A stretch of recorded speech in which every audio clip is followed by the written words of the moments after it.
Thank you, Eddie. Yeah. All right, now to the secret royal wedding of Princess Beatrice.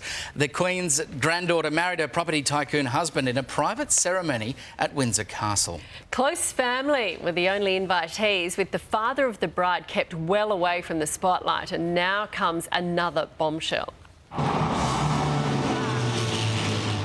As far as royal weddings go, it was about as low-key as you could get.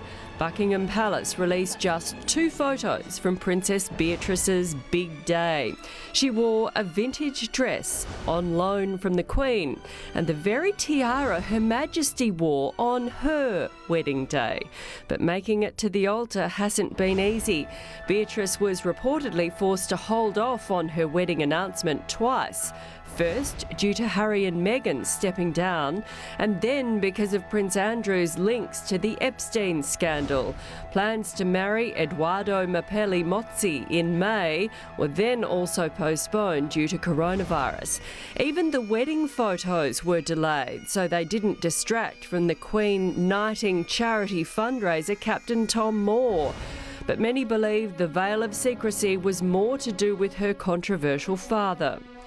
A palace communique confirmed only that Prince Andrew walked his daughter down the aisle. And now it seems the royals are removing him from the public eye even further. His official website has been quietly removed from the internet.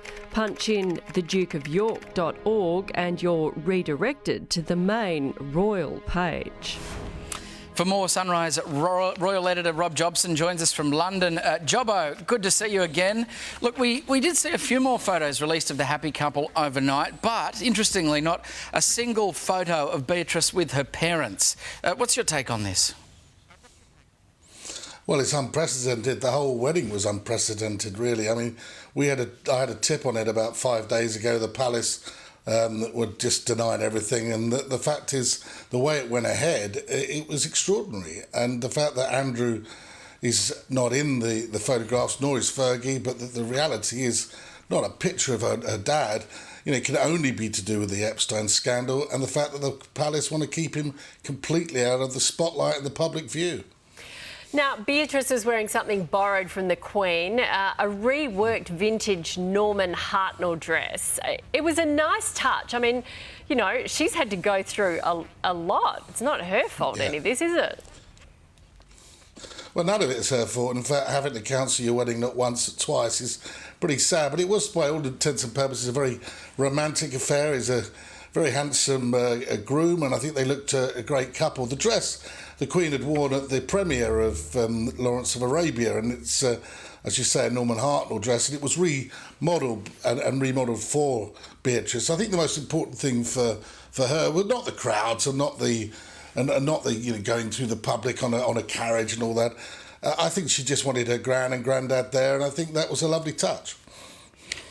Interestingly as well, Jobbo, Prince Andrew's official website, thedukeofyork.org, has been removed. There is growing pressure now for the Prince to assist authorities on this this investigation, of course, as well. You've actually been in contact, I understand, with the Duke's advisors. What have they told you? What's his next move now? Well, regularly I've been in touch with them. The reality is they absolutely categorically deny that he's done anything wrong, and that's something they completely repeat. But equally, there's clearly a mistrust on both sides between the way that both are conducting this. They do not trust the American Department of Justice one iota. The reality is they're trying to organise a conversation.